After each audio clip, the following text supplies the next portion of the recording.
이번에는 7가지 행복 명상이라는 책이 있는데 그 책을 요약해서 좀 말씀드리도록 하겠습니다. 불교에 대한 부처님에 대한 진리를 말씀하신 겁니다.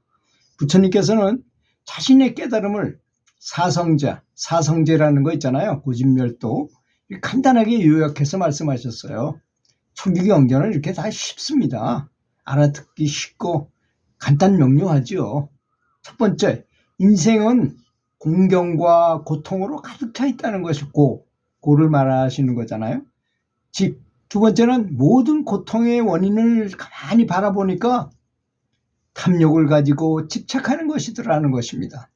그걸 버려야 된다는 걸 말하는 거죠. 그 다음에 세 번째, 집착으로부터의 자유는, 그런 집착을 버리는 것은 고통으로부터의 자유를 가져오더라는 것을 깨우쳤다는 것입니다. 부처님께서는. 그래서 제자들한테 그런 걸 가르쳤어요. 고진멸도 중에 마지막 집착과 고통으로부터 이제 자유가 되면 그런 것을 얻으려면 팔정도를 수련하면 얻을 수 있게 된다고 말씀하신 것입니다. 그래서 여러분들이 잘 아시는 팔정도, 그 중심에는, 이 팔정도를 수련하는 그 중심에는 개정의 사막이라는 게 있잖아요.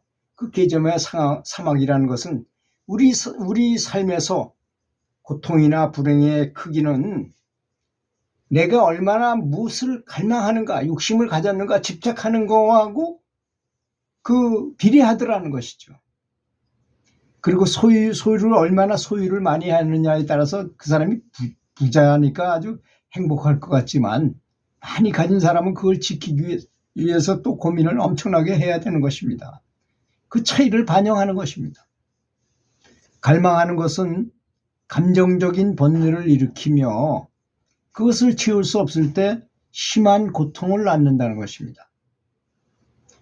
그렇잖아요. 갈망하는 것은 감정적 번뇌를 일으키기에 마련이잖아요. 뭔가를 내가 잘 안 되는 것을 하게 될 때 우리가 갈망을 하게 되지, 이게 금방 쉽게 하는 걸 가지고 갈망한다고 말하지 않잖아요. 내가 세상에서 제일 부자가 되겠다는 둥, 또 내가 99억이 있는데 100억을 채우겠다라든지 이런 거 있잖아요. 그런 좀 잘 안 되는 거, 겨우 거기까지 올라왔는데 조금 더 하려고 그러다 보면 감정적인 번뇌를 일으키게 마련 아니겠습니까? 그것을 채울 수 없을 때 사람은 심한 고통을 낳게 되더라는 것이죠.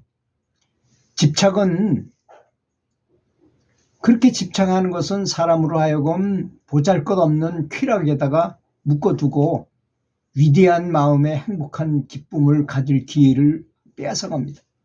그렇잖아요. 그렇게 탐욕, 어떤 사람은 지위, 명예를 그렇게 중시하는 사람이 있어요. 그래가지고 어떤 높은 지위에 제 친구도 그런 친구가 있어요. 무슨 회장을 맡고 교육장을 맡고 뭘 맡는 걸 너무 좋아해. 그래서 그런 걸 탐착하다 보니까 다른 사람한테 아부도 해야 되고 가서 잘 보여야 되고 얼마나 고통스럽습니까? 그런 것이 진정한 마음의 행복을 뺏어가더라는 것입니다.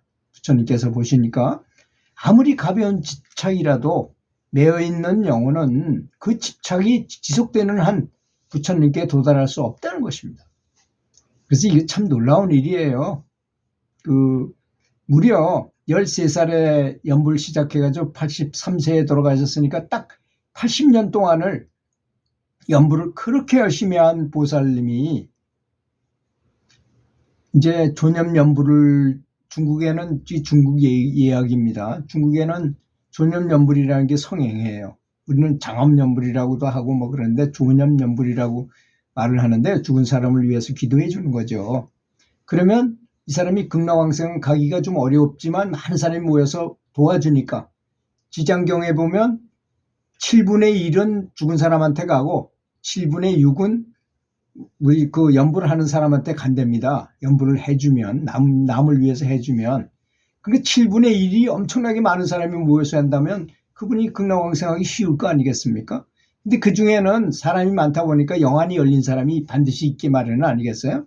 그래서 반야용선이 왔다, 오는지 안 오는지도 다 보고. 그런데 그 보살이 그 반야영선이 오니까 발을 한 발을 올려놨다가 다시 내려놨다가 올려놨다가 내려놨다를 계속 반복하더라는 거 아니겠습니까? 그래서 그런데 무려 그것도 많은 사람들이 와서 그분이 오랫동안 조념연불 회장도 오래 하시고 그래서 사람들이 그렇게 많이 와서 했는데도 계속 그러기만 하는데 일주일이나 그러더라는 것입니다. 보통 사람은 한 2, 3일이면 다 극락왕생을 하는데 그래서 하도 신기해가지고 그분이 누워있는 시신이 누워있는 침대를 들어보니까 그 밑에 돈이 가득 들어있다는 거 아니겠습니까? 그래서 의사하고 간호사는 거기 와도 되지만 가족들은 절대로 그 옆에 오지 못하게 했던 거죠. 돈 때문에. 돈을 그렇게 집착하고 아무리 연부를 많이 했어도 집착을 하다 보니 극락왕생을 못하더라는 거예요. 아니겠습니까? 그래서 그 영안이 열린 사람이 자식한테 고하라고 어머니한테 얘기해라. 어머니 다 듣고 있잖아요. 그 말씀을. 저희들이 지금 70이 다 된 나이에 무슨 돈이 필요하겠습니까? 어머니 부디 그냥 잘 돌아가시고 저희들이 우리 손주들을 위해서 장학금을 다 집집마다 나눠가지고 이 애들한테 균등하게 잘 해가지고 얘네들이 학교 잘 다닐 수 있게 하겠습니다.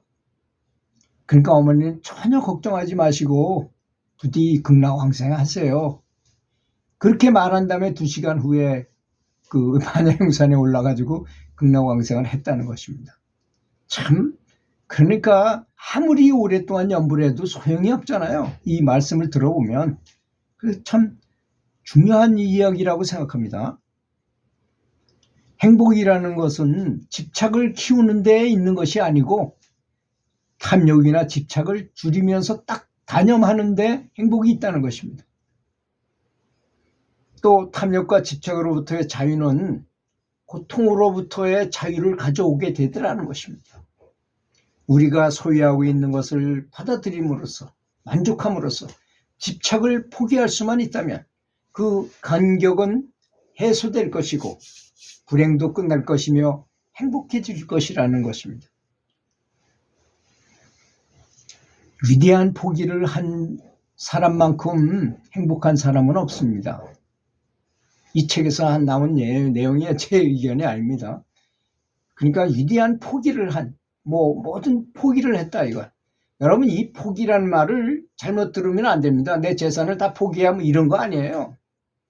지금 현재 살면서 욕심이 나는 거를 포기하는 걸 말하는 거지. 위대한 포기라니까 뭐 다 주고 아무것도 없는 이런 걸 말하는 건 아닙니다. 너무 집착해서 사랑하는 거. 자, 그러면 집착한다 해서 지금 아내가 옆에 사실 있는데 그 아내를 버리고 생각도 하지 않는 게 바로 집착을 버리는 건가요? 아니잖아요.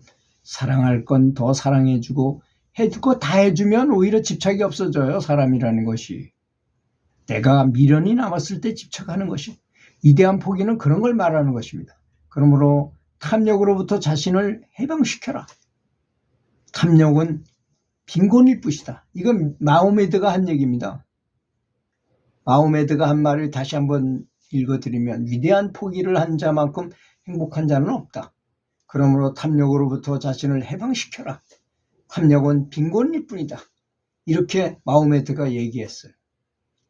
갈망을 줄이고 영혼의 소망을 발견함으로써 동기를 변화시키는 것은 영적 수련에 반드시 필요하다는 것입니다.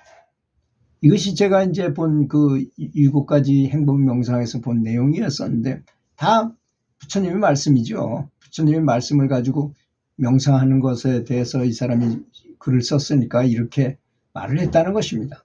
저는 그 팔정도가 굉장히 바람직한 수행법이라고 생각해요.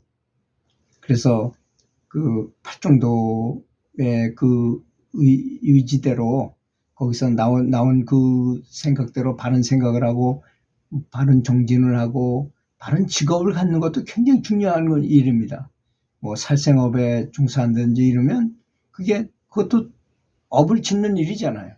뭐 이런 거라든지 이런 걸 지키게 되면 계율 이런 건 다 거기서 해결되는 것입니다. 팔정도 속에 다 들어있으니까. 그래서 어떤 분은 팔정도 수련하는 것이 가장 중요하다고 하는 분도 있습니다. 저도 그 말에 공감을 합니다. 부디 이런 말씀을 다 듣고 수행의 기본에 개 깔고서 나가면 그 연불에도 힘이 더 훨씬 더 많이 생길 것이라고 믿습니다. 들어주셔서 감사합니다.